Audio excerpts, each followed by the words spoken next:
Welcome to the Media Bubble Podcast, the podcast that talks about movies, anime, comics, video games, and whatever we feel like. I'm your host, Karol, and with me as always is my co-host, Fredrik. In today's episode we are going to talk about, or we're going to finally do that follow-up episode on the manga and anime recommendations videos. Exactly. That we recorded just 1 week ago. Exactly. Wink, wink. We wanted to wait a bit on releasing this episode. Exactly. We wanted to create this anticipation for the follow-up. Yeah, we have not waited a couple of weeks and just ignored it. Exactly, because that's what professionals do. They follow up. I wouldn't say that we have ignored it, but it has taken us some time. It's weird when you have something you. It's when you plan something. You never really feel like doing it for some reason. Exactly. Like, if we're gonna be a little bit honest here, like as I told you before, I started watching the series. It's 12-episode series that you recommended me, and I started watching it yesterday at 10 p.m. because I felt like if I'm not gonna do it yesterday that late, I'm not gonna have enough time to watch this 6-hour series before we meet. And I started reading the manga like 5-6 weeks ago. I did that because I thought that we were going to record then.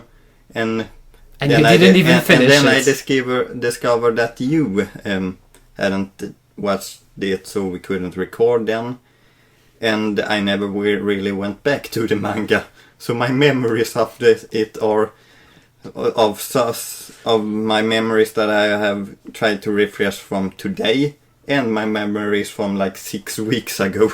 So damn. So this is going to be an interesting episode.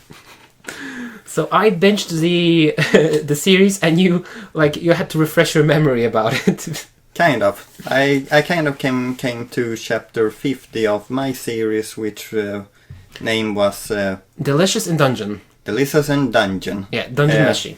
Are we going to start with that one? I mean, we can. So afterwards we can talk about Kawaii Guide to Manors and Hostels, was it? Yeah, something like that. So, my series is about these explorers, which in the first chapter of this series, they are fighting a dragon, and they are losing horribly. And one of them actually gets eaten. Yeah. Which is the main character's sister also. And the main character's name is Laos, who is a tall man. Laios, or at least, well... Laios. I think it's Laios, I don't know. There isn't an OVA, I think, for this, so we should have checked how names are pronounced. Well, so in the first chapter, she the one that gets eaten kind of... Phelan. She kind of transforms the 5 other members out of the dungeon. So they come out in the dungeon, and 2 of the party members leaves in the very first chapter. I don't even really remember if you see the characters in full in the first chapter. In the first chapters, I don't think it's really revealed, or there isn't much information about the characters that are leaving. Yeah, I think they were shown when they were fighting the dragon a little bit, but those are 2 characters that you're going to see a bit later on. Yes, one of them is a samurai, and the other one is a dwarven fighter, warrior. At least she knows a lot about metallurgy. Yeah, so because his sister got eaten, and because apparently if you are swallowed by a dragon, it can take a while before you get digested.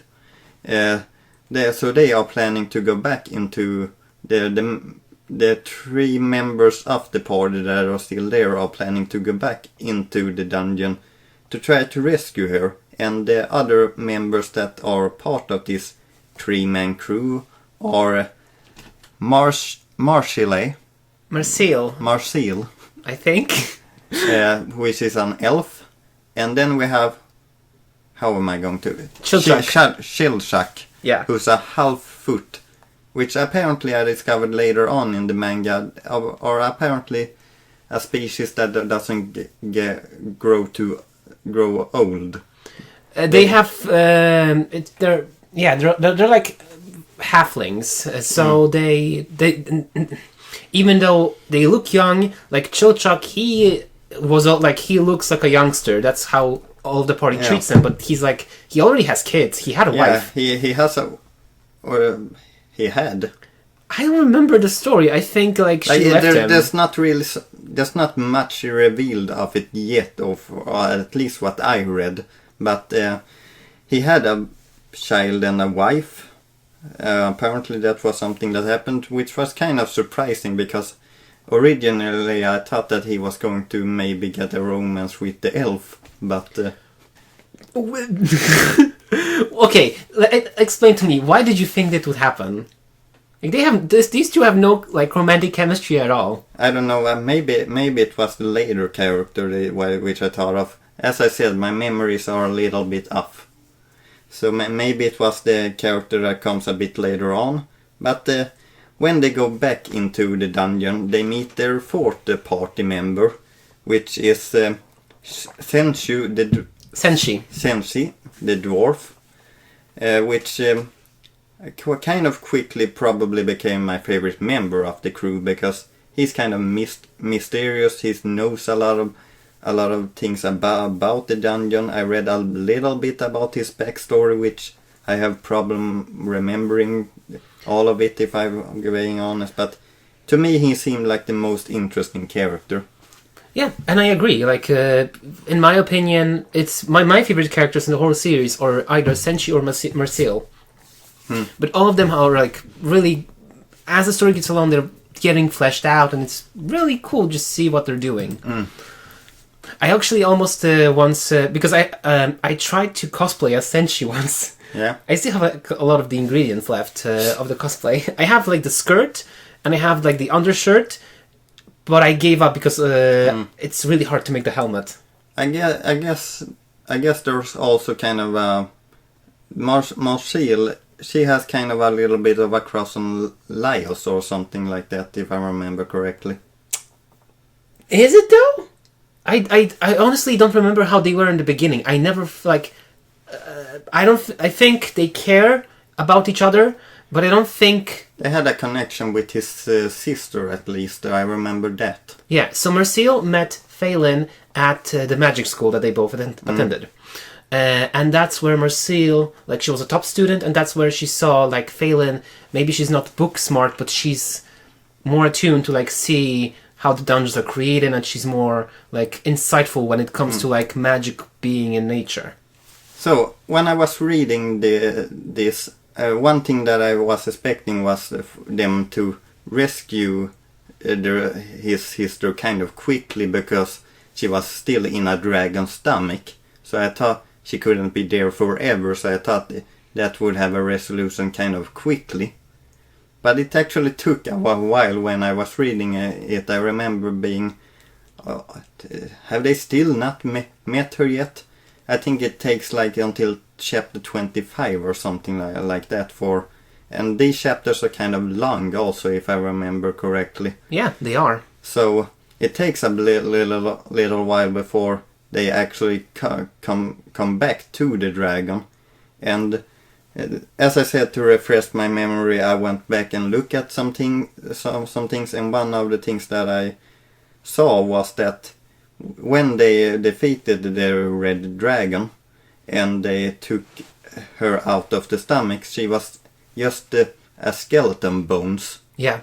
Which she was just digested. Yeah, the elf character kind of brought her back, but there was something that went wrong with her, which I'm having trouble remembering exactly what that was. Yeah, so the whole deal with the dungeon is that if you die inside the dungeon, your spirit lingers around your body. That's why they thought that they could rescue her.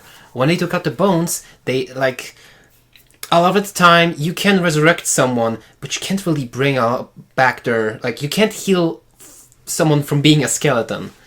So the only way that Marcel could think of was to get the flesh from the dragon and use that as the basis of recreating Phelan's body. Yeah. The only problem was, if you remember correctly, well, she got resurrected, but then I don't remember if she was fused or if she freaked out, but because she was remade with the flesh of the dragon, she became part of the dungeon. Oh, wow. Was that what happened? Yeah. Because there kind of was this ghost girl who she was talking to, I saw. I don't think she was really that important. She's just like a ghost. But that's kind of where the story continues, is that she kind of goes away from the party again, and the rest of the members are trying to find her again, I guess. Exactly. And that's kind of where the story continues to. Yeah, so they think that because if I remember correctly, I think they meet the master of the dungeon, and he commands them to commands Phelan and the dragon to attack them. Somehow they are separated, and then Phelan gets melded with this griffin creature and becomes a monster. So their plan now is to find Phelan again and separate her body from the dragon and the meat and the flesh of the dungeon. Okay. So they have to literally slice her up from this. It's brutal. Yeah, and later on in the series they also get a fifth party member, which name is Izutsumi? Itsumi, which is a man-made beast, which kind of means that she... Or, wait, is this a he or she? It's a she. Oh, okay, she. She was kind of... I think she was a tall man as Leo's was before, but she kind of was turned into this mutation of man and cat. Exactly. And it was also touched upon in the series that while they can try to separate Phelan and the dragon, it's impossible for Izutsumi to do the same, because not only her body is fixed together, her spirit is also changed as well. So she's permanently fused as a man-made beast. And they also meet her. Do you remember when? Which was later on in the series, maybe chapter 40 or maybe something there. I think so. I'm not gonna give you the number because I'm really bad with numbers. But they meet her when we stumble upon the samurai again. Yeah, okay. You know, the guy that left the party. Yes. So apparently he was really lovey-dovey with Phelan, and that's how he felt really bad for abandoning the party. And I don't remember how they got involved. Why Izutsumi went with them actually. But it somehow turned out that she will follow with them to the dungeon, maybe to try to fix her curse. Yeah. So she kind of joins this cruise. I don't exactly remember why she joined them. Was it because they had delicious food, or maybe? That's something that's a big aspect of the series which we haven't talked one bit of yet. It's in the name. That is that there's a big world building of this dungeon. This is a really big dungeon which people have traveled in for many years. But one big aspect of the series too is that it also has a lot of food related stuff, which Sensu is kind of the one that mostly cooks the food, and because he's kind of old, his health lived a year. He's 127 years old, if I remember correctly. So he has kind of learned a lot of stuff about this dungeon and what you can eat and how you can cook it and stuff like that. So he's kind of the main chef. Exactly. So he comes up with most of the ideas for delicious dishes you see in the series. Yeah. Besides the series, there's also a world building book, an encyclopedia that I've just found a week ago, Okay. where you can actually learn more about Senshi. It's explained that after you said that there was a little bit of backstory. So I have read some of his backstory. Yes. Yeah. So the story was that he came to the dungeon with a group of his friends. Yes. And they all died. and that's how he got the helmet. And he then wondered if he ate his friends or if he ate griffin meat. Oh, you're right. Yeah, right. Now I remember a little bit more of it. Yeah, because each of his teammates kept dying, and he was still fed by his like brother type friend, and he had this guilt about maybe not eating his friends. Yeah, but it was. I also remember that it was revealed that he didn't eat that meat, which he thought he ate. Yeah. So that was a reveal. But it's in the encyclopedia, it's revealed that Senshi lived in the dungeon for 20 years. Yeah. And for the decade, for 10 years, he only like started learning the ways of the dungeon. So 10 years he spent on just learning the ropes and not dying. 10 years he spent actually like living normally in the dungeon. Kind of surprising that he's so near the beginning of the dungeon if he has lived there for 20 years. It's also explained. So in the encyclopedia, at first, when he moved down to the dungeon, he was on the first... he lived on the second level, the one with the lake, I think. Yeah. So when new stuff... Because at the beginning of the story, the dungeon is it's changing a little bit. There's gold again. There's like adventures going in the dungeon again. So when he was living in the dungeon during those first 20 years, the dungeon layout changed. So he went from living like from the first layer to the second layer. I don't know, but it became easier for him to live because of the changes. Okay. How many levels are there of this dungeon? Do you remember that? As I said, it's kind of a big dungeon. And it's not only the only dungeon as well. Because I mean, I know I'm we can talk about the world building more, but I wanted to say we haven't even spoken why it's called Delicious Dungeon, why they eat this food. You remember why? It gives them status. No, it's not a game. No, what is it then? They are poor. They have no money. Yeah, that too. That's kind of also explained in the first chapter, is that they don't really have any money. Yeah. And it's just so, like, I think personally it's just so fun that, like, okay, like, they don't have money, so they have to resort to eating, like, strange things. I remember when you also sold me in on this manga. I thought it was going to be, the dungeon was going to be a little more food dungeon based, like there was going to be maybe a candy land or something like that.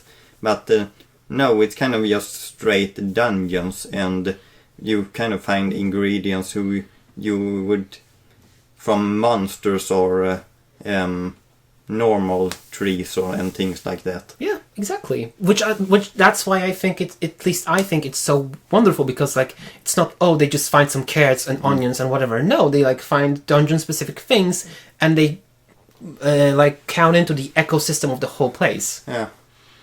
One thing I also remember when I was reading this was that there was also a bit of focus on this other party. Do you remember? Well, there was another party which got a couple of chapters. I know. Too. I don't remember the names. Yeah, I remember that there was a dog character as a member. The kobold. Yeah. Yeah, so it's also explained because through them we learn more about the world. Like, if you remember correctly, the boy with black hair, he is a survivor of one of the like catastrophes. Because the dungeons, they work in a specific way. If they grow too much, the beast that is controlling the dungeon will eat the desires of the dungeon master and then grow out of the dungeon, creating chaos. Yeah. So that's what happens at his village. And he suspected that Laios first robbed him, and then that he's trying to become the dungeon master. Yeah, he had some kind of thing against Laios, I remember that too. Yeah. So, kind of an interesting series. There's a lot of stuff to uncover. It's kind of a big series. A lot of stuff are probably going to be revealed later on in the series too. Yeah, and I can promise that, because as if you were up to date, you would know that besides Laios' party, the second party, there's also a third like story happening at the same time. Yeah, it is another character also. Canaries. Yeah. Yeah, so Canaries are trying to shut down the dungeon, but the Laios party has not found Phelan yet. So they can't really let the elves take over the place, because then her sister will be lost. One thing I'm kind of thinking, you're a bit animated. We have recorded a lot of episodes with the help of Zoom and things like that. But now we're actually sitting close to each other again, and I just noticed that you're a bit. Yeah, you're moving a lot. So as you noted, like listeners, like just imagine this whole speech about like the dungeon and canaries and all. I'm just like waving my arms all around. Yeah, and yeah, it's kind of an interesting series. Maybe I'm going to get a little bit back to it later when I have a bit more time, maybe. Yeah, so... But if you would give it a rating, like characters, story, and let's say the setting. 7. 7 on all fronts. No, on an overall basis, I would say. Because, I'm going to be honest, there were some parts where I was a bit bored. What parts were those? Maybe when they explained exactly how they were making the foods, I guess. Because that was my favorite part. Yeah, but the thing is, these are ingredients which doesn't exist in our world. Exactly, like that's so fascinating. Yeah, like, but I can't recreate it, so... Not with that attitude. You just need to find some holy water, some guts, some sugar and spice, and you can make ghost ice cream. Yeah.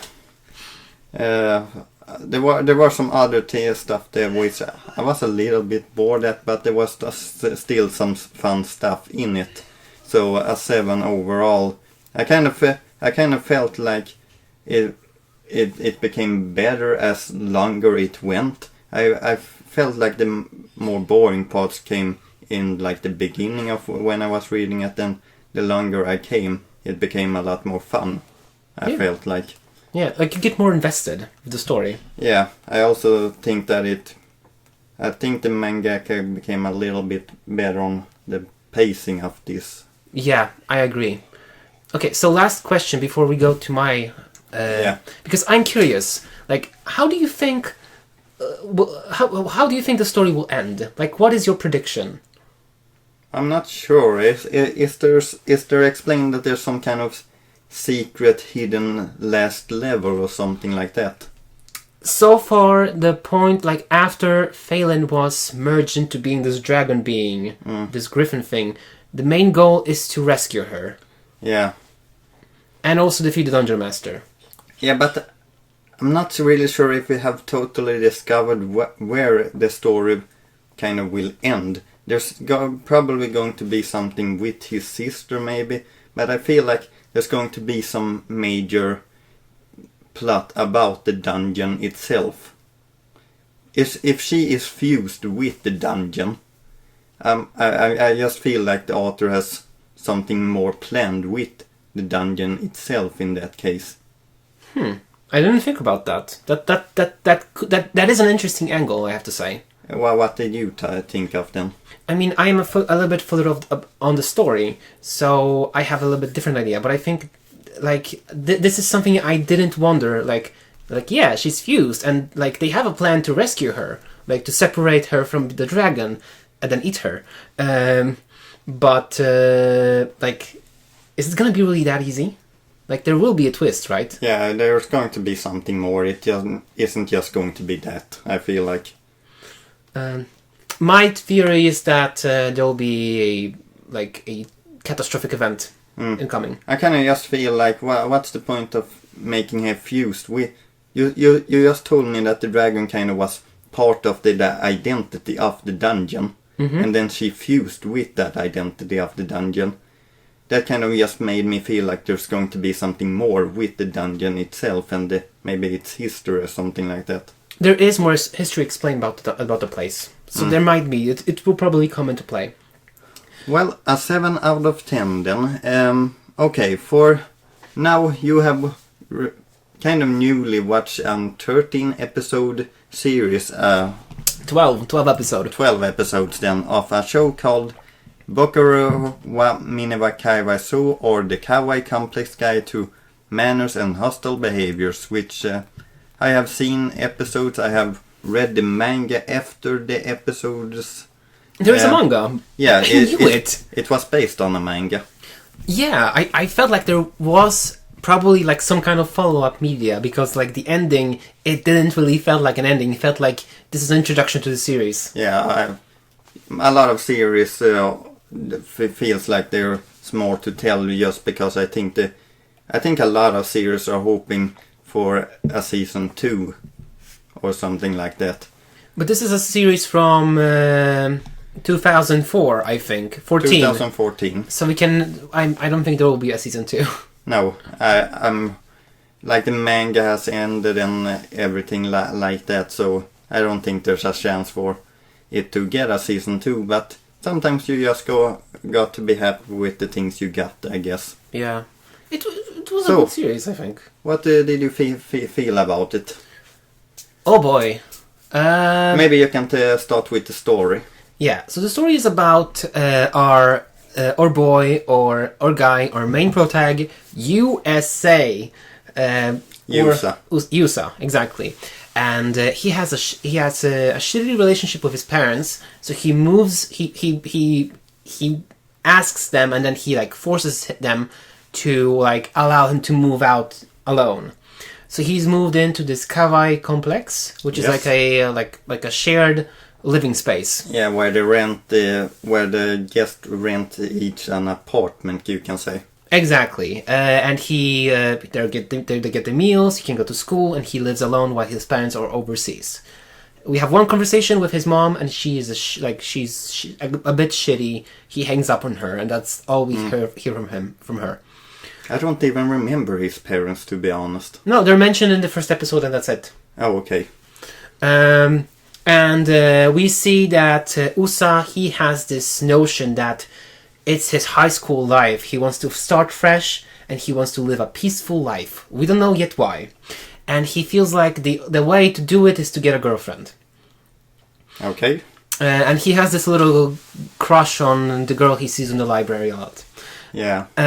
He goes to his new place that he's living in, and he meets on his way. I'm not exactly sure if he has a crush on yet. It's just kind of that thing of that sometimes when you see one for the first time and you in your head think, maybe this might lead to something. Yeah, and he had a good feeling because he did. On his way from school, he meets his roommate that he doesn't know yet, Shirosaki Shizuru, and he is in a link. What did you feel about him? That it was a good idea to have the police officer with him. like I'm glad he has a thing about like over 18. When a preschooler like confesses to him, he's like, no, you have to wait 9 years before you can say that again. But like he's peeping at the preschool, just like, what the hell is happening? Yeah, the first time you meet this character, he's standing outside a preschool and looking kind of creepily in. Yeah, and then he's being arrested. Rightfully so. And later, when our main character comes to the house, he discovers that this is his roommate. Exactly, and he's also into being humiliated and into bondage and into like being like just treated like a dog. Yeah, he's literally a straight out perv, you can say. But I think like he's probably like an author, like that's my headcanon because I haven't read the manga. He's an author that lives off his royalties, and he's like on an art blog, so he rents out the space so he can write his new novel. Yeah.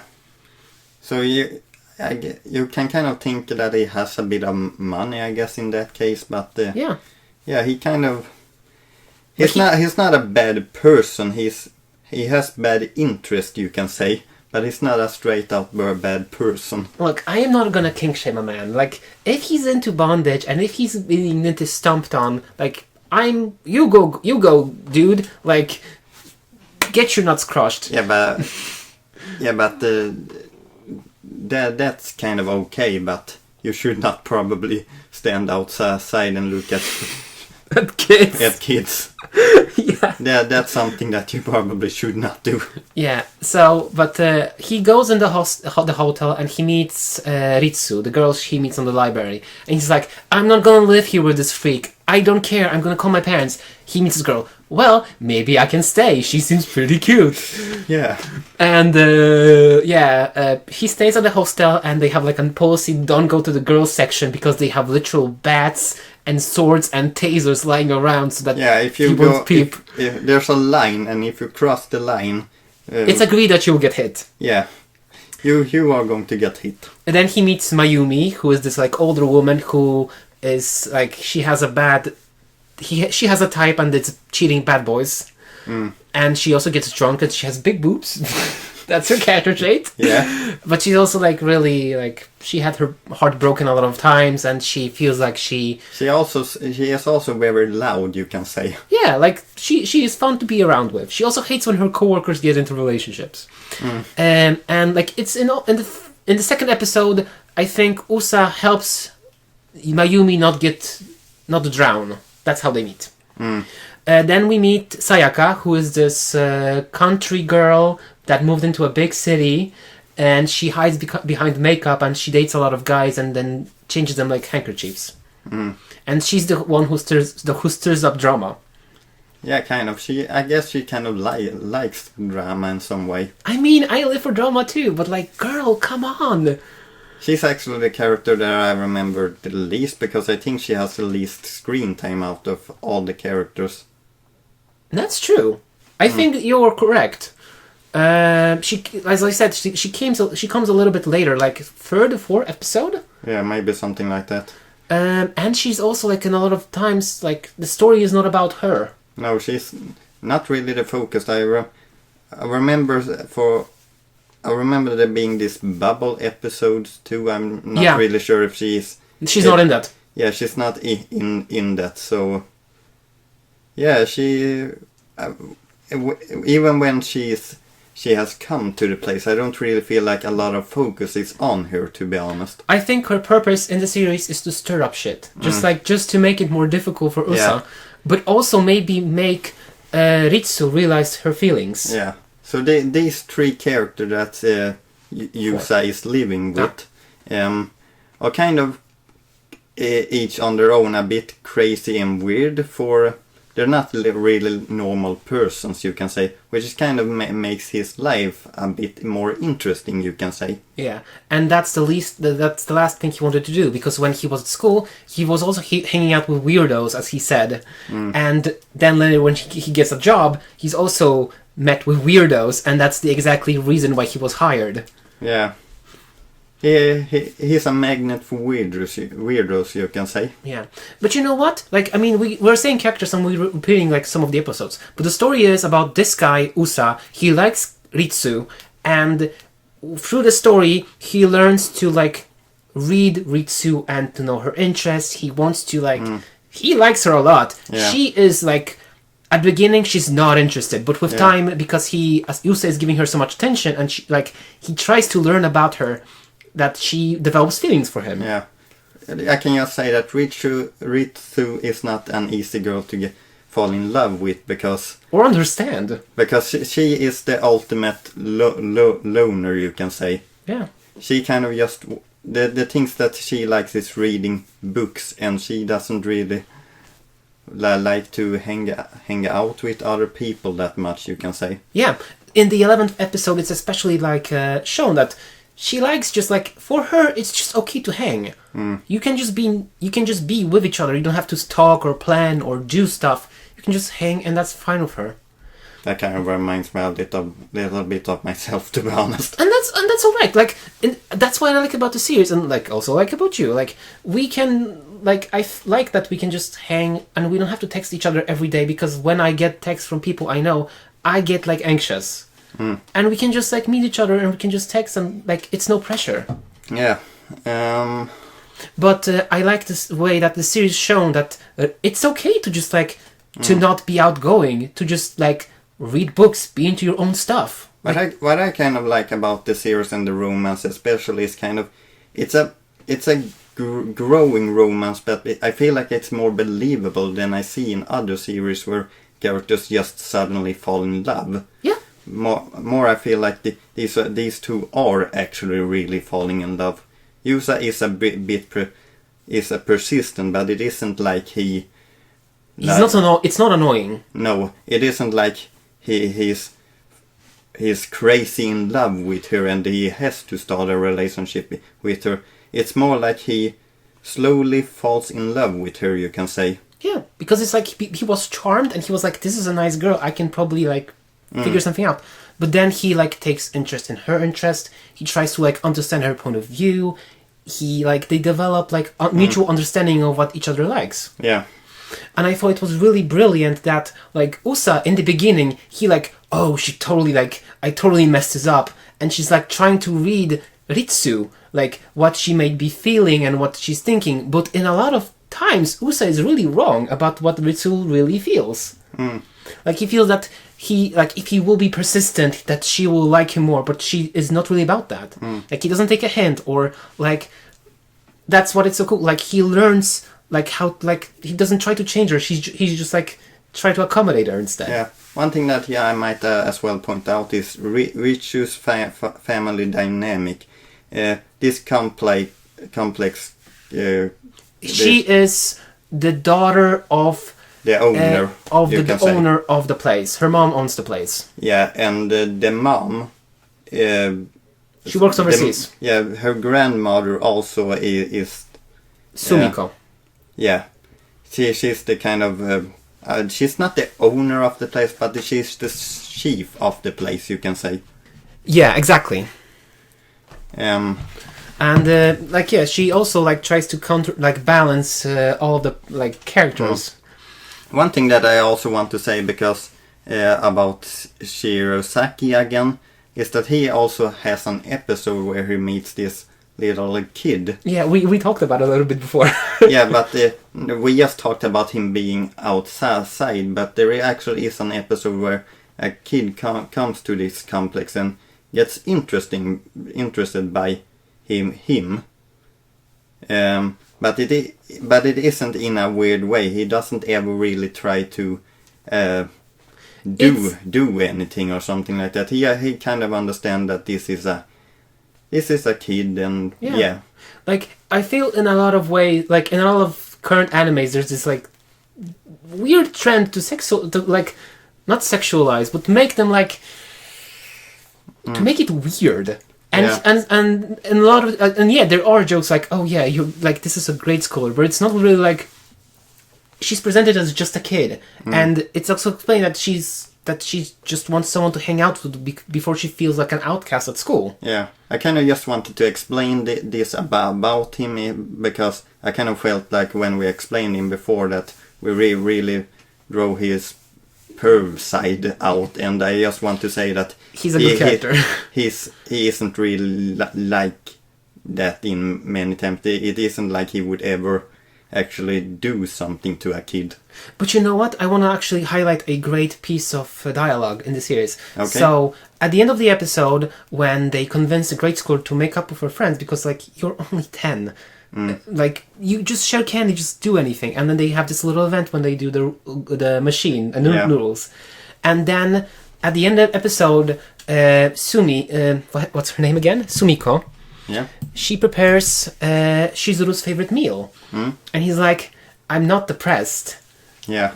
And it's like, it's this simple dialogue, but it shows that Sumiko, she cares about enough Shizuru to notice that even though he's not saying anything, he's still a little bit sad that now he doesn't have someone to hang out with, even though she was like a grade schooler. Do you want to know something that I, for some reason, certainly thought about? Usa has a friend in school, and one time he comes over to this complex, and he kind of gets a little bit of crush on Mayumi, which he takes great pride in, you can say. Yeah, but the friend is 15, and she's like, he's 15, like, when his age is revealed, she's not interested at all, but she kind of still took pride on, I still got it, like. But I think that was also the fun point of the series, because like a lot of the times in anime you have to like think like, what are they doing? Why are they being so dramatic? Why are they like? But this time just like exchanging phone numbers. Like in the almost last episode, like there's this big deal like Ritsu meets a new girl and they become fast friends and they exchange phone numbers, and Usa is like, well, I haven't changed the phone numbers. Like, are we not important? Do I not mean anything to her? And at the end of the episode, they share the phone numbers, and it's a really sweet thing between them. But I'm just thinking, why so dramatic? It's just phone numbers. You live in the same house. And then I'm thinking, wait, they're 15. Like, it's gonna be a big deal. That's kind of an interesting topic in some ways, again, because those two friends, they have the same interest, but they have kind of different personality, where the friend she meets is a lot more outgoing than what Richu is. Yeah. But it and I think it was also a nice because she's more outgoing, but it's also a nice parallel because she did exactly what Usa did before, because he was like pushing her and like bugging her and like, hey, let's go to school, let's go from school, let's do this, that, and then she like can you stop? She asked him like straight up, can you be more considerate to me? Like, I don't want to do this. Yeah. He stopped and he got the point. This new girl, she did the exactly same thing, and when Risu told her to stop, she just cut off the contact. And it was explained like sometimes not everyone you meet you can be friends with. Sometimes you just don't click. Yeah. So before we end this episode, there's two things I actually want to talk about. One is, what did you feel about the art? I thought it was really pretty. It was like, it's really colorful, and if you ever seen this show, it's not really, the animation is not really something you have ever seen in any other show, I can tell you that. I would say the animation is not like, it's not a battle manga. It's like it's not a show where like people fight, but the colors and the scenes and like this, it all gave me this emotion of like summer, hanging out with your friends at like after like the word 8 p.m. The word colorful that you said before, actually it is really colorful. Yeah, the scenes with the bubbles, the night, the trees, like a lot of this is this just like like that's how I felt, like this just gave this cozy feeling about like late summer hanging out with friends at like after 8 p.m. Something I forgot to talk about in Dungeon actually is one thing that I might as well just say is that the art of that manga is really pretty. I remember the first like page when they showed the dragon. That was a She put so much work into that. That art is impressive, actually. Yeah, the people, the races, like a lot of it's really a lot of thoughts. And the last thing, what would you rate the show? Let me first say, do not binge this. It's 6 hours. You'll lose a lot of quality with this if you're gonna try to binge it. Okay, so you would say that this is an anime more for watch 2 episodes a day. Long, yeah. Okay. I think if I didn't binge it, I would give it an 8 out of 10, maybe 9 out of 10. Okay, and because you binged it? Because I binged it, it's probably gonna be a 7. Okay. It's like I wished I had more time to think about their relationships a bit more. Because like it's, as I said, it's fun because Usa, he thinks he knows what Ritsu feels, but he doesn't. And it's fun when they learn to be like with each other. And I felt like maybe if I give it some more thought, I would appreciate it even more. Okay. So there you have our follow-up episode on our anime and manga recommendations. Exactly. The first one, which was Delicious in Dungeon Meshi, and the second was Kawaii Complex 2, Hostels and Manors? Let's see here. Hostile behavior. Yeah. Manners and hostile behaviors. So I love the show, but it has one of the hardest name to remember, I feel like. Yeah, also, like, I tried to find the damn thing online. I was like, I have no problem finding it. It's probably, like, really popular. Not on Crunchyroll in Sweden. Funimation is not an option. Like, goddamn. Yeah. I watched this a long time ago, too, so, yeah.